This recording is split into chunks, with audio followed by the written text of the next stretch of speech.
Hey, hi guys, so welcome to our first ever video review. So a lot of you guys have asked us to do a video review before, so this is our first one. So last night we saw Danny Boyle's Steve Jobs, so this is what we thought.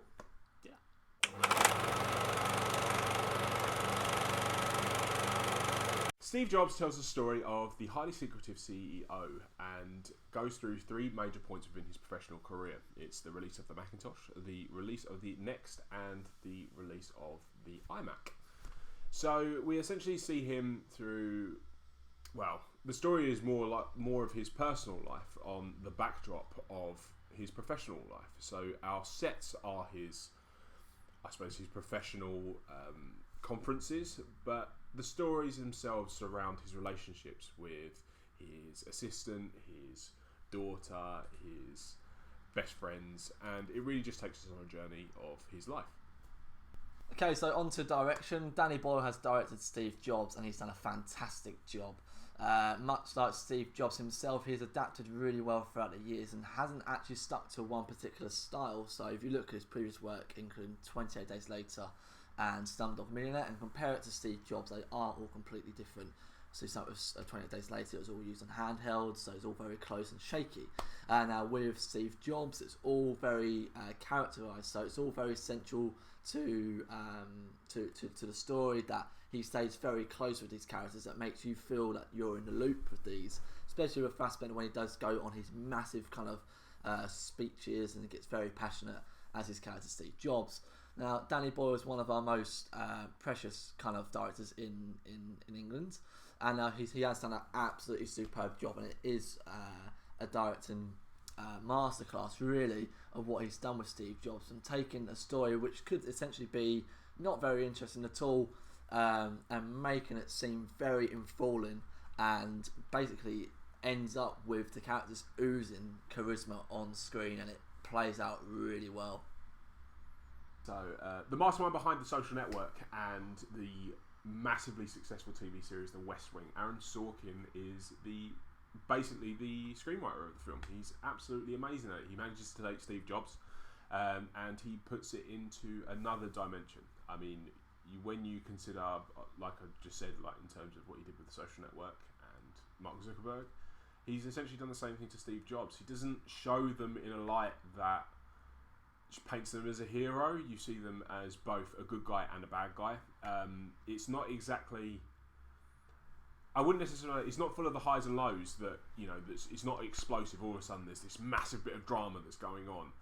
Instead, he tries to almost take a seat back, and he writes it almost from the perspective of just someone's life. So you see, you know, some of the drama within someone's life over a period of time. So because we're focusing on three distinct time periods, you get to see almost the storyline evolve rather than show different parts of the story, and I think that in itself is brilliant. And as much as the script is brilliant by Aaron Sorkin, because it really is, you can also understand why people wouldn't be interested in this movie and could find it potentially boring. I mean, the constant talk of kind of all those kind of big words, kind of computerized words that people won't understand, and it is very centralized with the characters, so there's a lot of conversation going on, there's no action. We did have a few people behind us in the cinema who said, oh, this is incredibly boring. So some people won't enjoy this movie. If you're not a fan of conversation films, you won't enjoy it, because the story is so deep. I feel like if you was to go for a toilet break or just dozed off for 5 seconds, you would be completely lost. But because we were so enthralled in the movie and the script and the characters itself, we were completely engrossed by the story, and we didn't lose track of it, not even once. So I'd probably say that's probably the only bad thing, if you're not a fan of kind of characterized or central kind of deep stories that have a lot of layers that you have to keep up with. It's probably not the film for you, but that's one of the things why we liked it, because we're a big fan of conversation films. Absolutely. So when the project actually started out, we had Leonardo DiCaprio and Christian Bale in the front running for Steve Jobs. Unfortunately, they did have to drop out, so they settled with Michael Fassbender, and settled they did. And very, very well. Michael Fassbender is on the form of his life at the moment, after brilliant performances, especially in Frank, even the X-Men movies, being nominated for 12 Years a Slave and one of my personal favourites in Shame. he has brought us in another superb performance as Steve Jobs and makes this character so interesting. You just kind of want to know so much more, and Fassbender does that incredibly well. Even when he looks like the Steve Jobs that we know and recognise, he incredibly looks like him. I mean, even in the younger days, he doesn't necessarily look like him. But as soon as he gets his short hair and his glasses and starts wearing his kind of Levi jeans and his turtleneck and his trainers, it's Steve Jobs that has kind of come alive on the screen, and Fassbender does that incredibly well. And it's such a joy to see Fassbender in the form of his life, and I really hope that continues. Not only that, but we see a fantastic supporting cast. You have Kate Winslet, who once again is mesmerising in the role as Steve Jobs' assistant, and we also have a fantastic performance by Jeff Daniels. Now, for me personally, this is actually the second time I've actually spoken with probably quite a passion towards Jeff Daniels.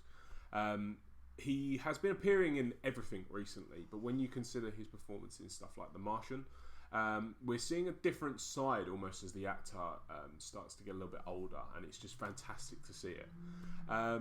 Or on top of that, I mean, there was the surprising announcement, I suppose, when the film came out, that we were going to have Seth Rogen in it as playing Wozniak.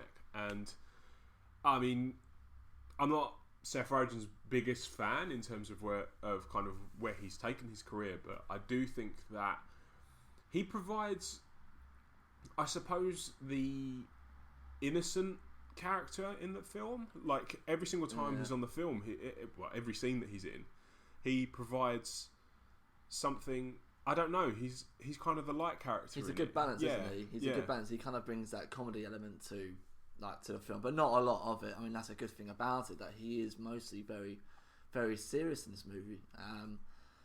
But I think that's probably the word. Balance is definitely the right word that Seth Rogen kind of brings to this film, because we're not really used to seeing him in kind of films like this. We're used to seeing him in films like Pineapple Express and Superbad and The Interview and stuff like that. So all comedy based. I mean, he does bring comedy in it, but that's just his kind of natural self. But he does very, very well to kind of stand up next to Fassbender on screen, which is a massive task.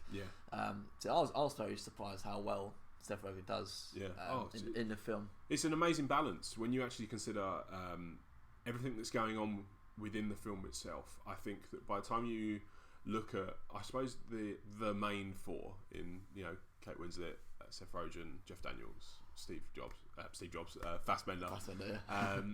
It's just amazing. I think they all play off each other very well, and I think it actually leads to probably one of the best ensemble casts that we've seen this year. People were saying a lot at the moment about that film Spotlight, but I think that this will be one of the best ones. I think this is definitely one to look for. You've heard rumours, about some people potentially, like Fassbender and that, potentially missing out on some sort of Oscar buzz due to, all the success and the kind of the issues that are going on at the moment in terms of money and making money. But I do genuinely believe this is one of the best ensemble casts that we've seen in this year. Yeah. Now that's all the main aspects kind of cover. So as an overall, we really enjoyed Steve Jobs. I mean, it's a really perfect length for the film for what it is. Normally you see with biopics, they are normally about 2.5 hours, pushing 3. This is just over 2 hours, so it seems perfect, and it's just so constant. It feels like there's no kind of cutting at all in this film, apart from when we obviously skip forward to a different time period in the film. It has that Birdman feel. There's no cutting. It's consistent, and it stays within the same situation in the same setting throughout that whole time. So that's one of the things that I really enjoyed. It didn't ever seem to get boring for me. It was constant, it was consistent, and the performances were great as well. Obviously Danny Boyle's direction is absolutely fantastic, and we love Aaron Sorkin's screenplay in the movie, and this is definitely one that should snap up a few Oscars at least, to get a few nominations. So I absolutely love Steve Jobs, and I know you're exactly the same as well. Exactly the same. I personally think that there is a merriment between direction, screenplay, and acting that just, when you see it come to life, it just works so well. And I think without a doubt, it thoroughly deserves the cheeky 5 stars. 5 stars that we are going to give this film. Thanks for watching the very first video review by All Things Movies, and thankfully it had turned out to be the 5-star Steve Jobs biopic by Danny Boyle. Now, hopefully you'll tune in to see more reviews from us over the next few weeks, and as usual, we'll probably be coming to you over the next week with more movie news, trailer reaction, and possibly some sort of top 5 as well. Anyway, have a good one. Bye.